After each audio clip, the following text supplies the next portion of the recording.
இந்த நிகழ்ச்சிக்கு சம்மேளனத்தின் தலைவர் ஆர்.கே. செல்வமணி அவர்கள் அவசர வேலையாக அபுதாபி சென்றிருப்பதால் நான் இங்கு பங்கு கொள்ள வேண்டிய, நான் துணைத் தலைவராக பெப்சியில் இருக்கிறதுனால இங்க பங்கு கொள்ள வேண்டிய சூழ்நிலை பாக்கியம் எனக்கு கிடைத்தது.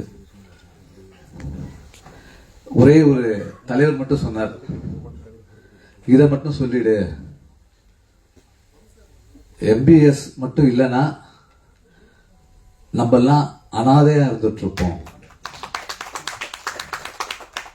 நம்மளை கேட்க நாதியே இல்லை, யாரும் நமக்கு கூட கைப்பிடித்து மேலே தூக்க ஆள் இல்லை, அப்படி ஒரு காலகட்டத்தில் இருந்தது. நான் அவர் தலைவராக இருந்த மியூசிக் யூனியன்ல 2 முறை நான் தலைவராக இருந்திருக்கேன். அந்த ஒரு பாக்கியம் எனக்கு கிடைத்தது. அந்த சீட் ஒரு பவரான ஒரு சீட். அந்த சீட் மியூசிக் தெரியணும் அவசியம் கிடையாது. வரும் உறுப்பினர்கள் பசியா இருக்காங்களா, சாப்பிட்டு வந்தாங்களா என்று தெரியக்கூடிய ஒரு சீட் அது. அவர் எத்தனையோ பேர் இந்த 100 ஆண்டுகள்ல எத்தனை இசையமைப்பாளர்கள் நிறைய பாடல்களை கொடுத்து எல்லாருடைய மனங்களையும் கவர்ந்திருப்பாங்க. அவங்களாம் இருக்கும் வரை அவங்கள பத்தி பேசுவாங்க. அவங்க மறைந்த பிறகு ஒரு மாசம் நினைப்பாங்க, ஒரு வருஷம் நினைப்பாங்க, இல்ல அந்த பாட்டு வரும்போது பேசுவாங்க, இல்ல ஒரு 10 வருஷத்துக்கு ஒரு வாட்டி பேசுவாங்க. இது இந்த துறையில இருக்கவங்களுக்கு நல்லாவே தெரியும். ஆனா 25,000 தொழிலாளர்கள் ஒவ்வொரு நேரமும் அந்த அடுப்பு பானையில ஏற்றி அந்த கேஸ் ஸ்டவ் கொளுத்தும் பொழுது கண்டிப்பா MBS தெரிவார். இது உண்மையான சம்பவம். நான் கேட்கப்பட்டது. பார்த்தால் பசி தீரும் என்ற ஒரு படம் ரீரிகார்டிங் முடிஞ்சிடுச்சு. நான் மியூசிக் பேர்லாம் சொல்ல விரும்பல. அதுல வாட்ஸ்அப் மியூசிஷியன்ஸ் அப்பெல்லாம் இங்க கோவா பீப்புள்ஸ், ஆங்கிலோ இண்டியன்ஸ் நிறைய பேர் இருப்பாங்க மியூசிஷியன்ஸ். அப்போலாம் அந்த காலகட்டம் நான் சொல்றது 58. அந்த காலகட்டத்தில் அந்த படம் ரிலீஸ் ஆகுது. அந்த ரிலீஸ் ஆன உடனே அவங்களுக்கு ஊதியம் வரல, வாசிச்ச ஊதியம் வரல. அப்பெல்லாம் மாச சம்பளத்தில் வேலை பண்ணிட்டு இருக்காங்க. எங்களுக்கு சம்பளம் வரல, தீபாவளி கொண்டாடணும், வீட்டில் துணிமணி எடுக்கணும், பட்டாசு வாங்க பணம் வேணும், அரிசி வாங்க பணம் வேணும்னு அந்த ஒரு பிரபல இசையமைப்பாளர்கிட்ட போய் கேட்டிருக்காங்க. அந்த இசையமைப்பாளர் அப்போ என்ன சொன்னார்னா, நீங்க கேட்கறது நியாயமான விஷயம்தான், ஆனா நான் இப்ப போய் கேட்டா எனக்கு அடுத்த படத்துக்கு வாய்ப்பு தர மாட்டாங்க அந்த ப்ரொடியூசர். என்னால அந்த சங்கோஜத்துல என்னை மாட்டி விட்டுடாதீங்க. இப்ப நான் போய் கேட்டேன், உங்களுக்கு பணம் கேட்டு நான் டிமாண்ட் பண்ணனா எனக்கு அடுத்த படம் வாய்ப்பு தர மாட்டாங்க, அதனால என்ன நீங்க விட்டுடுங்க, தயவு செய்து இங்க இருந்து போயிடுங்க சொல்லிட்டு கதவை அடைச்சிட்டாங்க. அப்போ ஒரு 20 இசைக்கலைஞர்கள், அவர்கள் பெயர் பட்டியல் நான் அப்புறம் கூட சொல்றேன், அந்த 20 இசைக்கலைஞர்களும் பாடகர்களும் சேர்ந்து இந்த மாதிரி சேர்ந்து இசை பாடினாங்கல்ல, அந்த கோரஸ்ன்றது அப்பெல்லாம் இருந்திருக்கு. அதெல்லாம் சேர்ந்து MBS அண்ணா கிட்ட அழுது இருக்காங்க.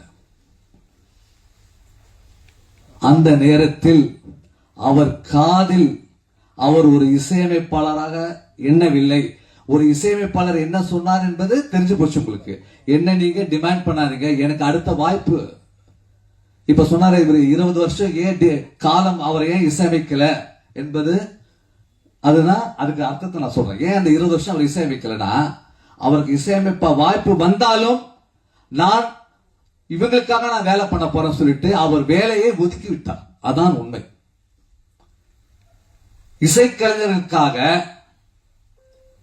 போராடி அந்த படம் தீபாவளிக்கு ரிலீஸ் ஆகும் முன்பு அந்த ப்ரொடியூசர் கிட்ட போய் பேசி எங்களுடைய இசை வாசிக்கிறவங்களா பட்டினியா இருக்கும் நீங்க நினைக்கிறீங்களா?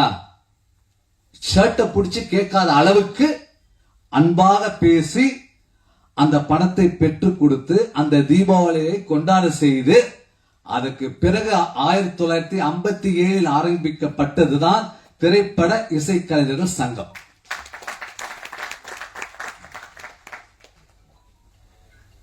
அதுதான் அவருடைய எண்ணம். எனக்கு நீங்க நல்லா யோசிச்சு பாருங்க, திரும்பி திரும்பி சொல்றேன்னா, எனக்கு டிமாண்ட் பண்ணி நான் கேட்க முடியாது, எனக்கு வாய்ப்பு கிடைக்கும்ன்ற போது எல்லாருக்கும் ஒரு அங்கீகாரம் இல்ல. எங்க போய் கேட்கறது? தனி மனிதன்கிட்ட போய் கேட்டா ஒதுங்கிடுறாங்க. அப்போதான் அவர் யோசிச்சார், இது நம்ம சங்கமா கொண்டு வரணும், யாருக்கும் எந்த பிரச்சனை இருக்காது, சங்கத்துல முறையிட்டோம்னா சங்கம் போய் கேட்கட்டும்ன்றத மாதிரி முதலில் இசைக்கலைஞர் சங்கத்தை ஆரம்பித்து, பிறகு டைரக்டர்ஸ் யூனியனும் அவர் தான் ஆரம்பிச்சாரு, ஒளிப்பதிவாளர் சங்கமும் அவர் தான் ஆரம்பிச்சாரு, எடிட்டர்ஸ் யூனியன் அவர் தான் ஆரம்பிச்சாரு, 24 சங்கமும் அவர் ஆரம்பித்தார். அந்த 24 சங்கத்திற்கு ஒரு முதன்மை சங்கமாக சம்மேளனம் என்ற பெருசையை ஆரம்பித்தார். அதற்கு முதல் தலைவரும் அவர் ஆனார். அந்த 20 வருடம் அந்த போராட்டம், அதுதான் அவரால் நிறைய பாடங்களுக்கு இசையமைக்க முடியவில்லை என்பது என்னுடைய தனிப்பட்ட கருத்து. ஏன்னா அந்த சீட்ல உட்காரும் போது எனக்கு அது எப்பவுமே சூடா இருக்கும் அந்த சீட்டு. நான் அதெல்லாம் சினிமா சீன் மாதிரி நான் சொல்றேன். நான் உங்களுக்கு உண்மையான அந்த சீட்ல உட்காந்து பாருங்க, அந்த பெப்சி சீட்ல எங்க தலைவர் ஒவ்வொரு நாள் படும் அவதி பாருங்க. சார் எனக்கு பேமெண்ட் வரல சார், சார் எனக்கு ஷூட்டிங் நடக்கும்போது எனக்கு கை வெட்டு போடுச்சு சார், வெட்டு போடுச்சுன்னா என்ன பண்றது, உடனே ஹாஸ்பிட்டல் கொண்டு போனோம். ஹாஸ்பிட்டல் செலவு யார் கட்டுறது? ப்ரொடியூசர் கட்டணும், தயாரிப்பாளர் கட்டணும். அந்த டிமாண்ட் கொடுத்து பெப்சி. ஒரு ஆக்சிடென்ட் ஆச்சு, ஒரு உயிர் போயிடுச்சு, அந்த குடும்பத்துக்கு என்ன பண்ணணும்?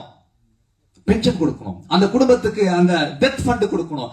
இந்த ஸ்கீமையே கொண்டு வந்தது, முதலில் கொண்டு வந்தது, தமிழ்நாட்டிற்கு கொண்டு வந்தது எம்பிஎஸ் ஐயா அவர்கள் தான். என்னென்ன ஸ்கீம் கொடுத்துருக்காரு பாருங்க, அற்புதமான ஸ்கீம். நான் அந்த பைலா படிச்சு பார்த்தா சார், 56 எழுதப்பட்ட பைலா சார், இன்னமும் எங்களால உடைச்சு ஒண்ணும் பண்ண முடியாது சார். ஒரு திருட்டுத்தனமும் நடக்காது சார் அந்த பைலால.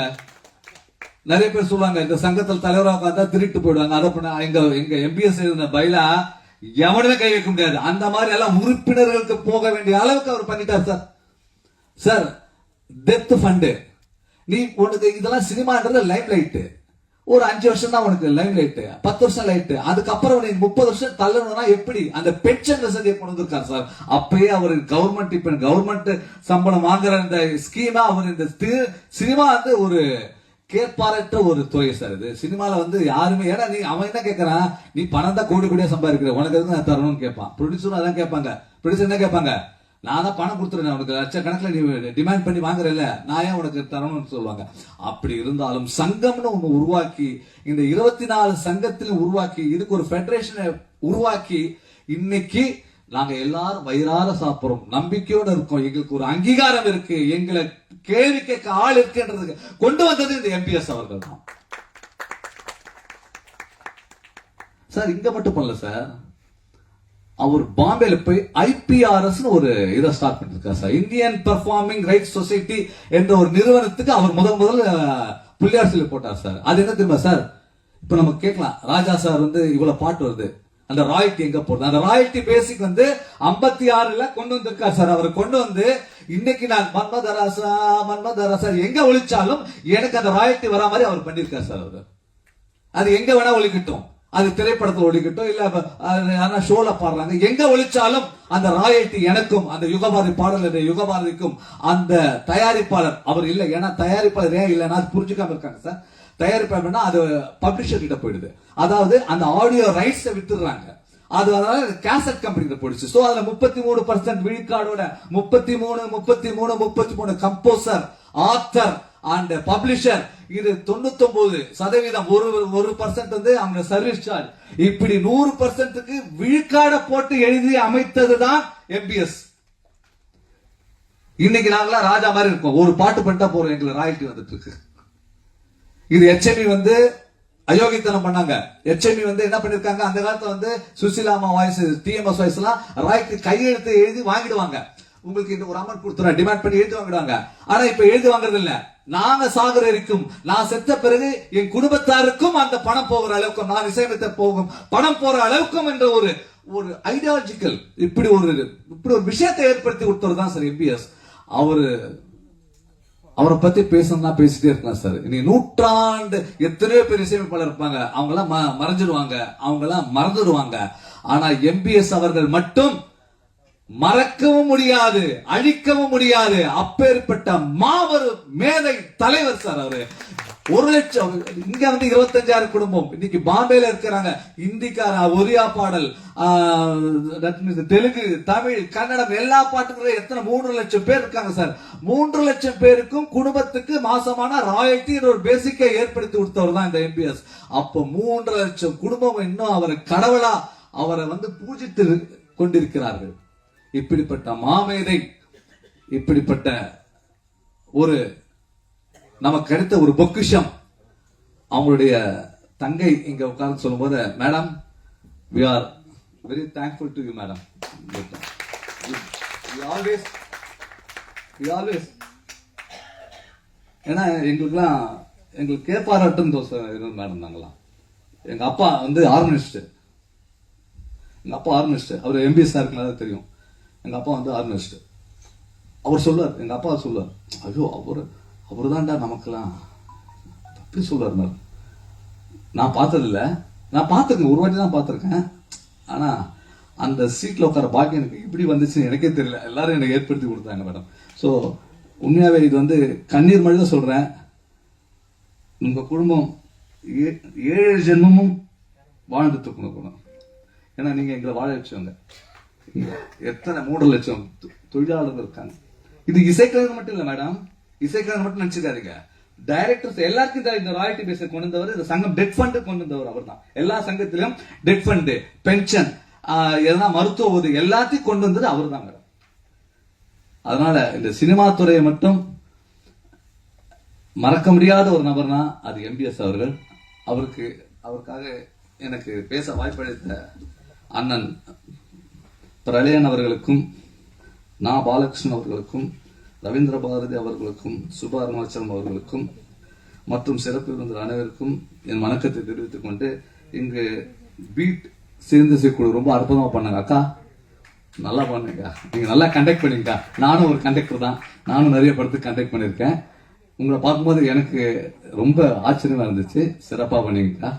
அதே மாதிரி எல்லாரும் உங்க குழு ரொம்ப நல்லா பண்ணாங்க. ரொம்ப நன்றிக்கா, நன்றி. ஏதாவது தவறுதா பேசியிருந்தா, யாராவது மனசு புண்படுத்திருந்தா என்னை மன்னிச்சுக்கோங்க. நன்றி, வணக்கம்.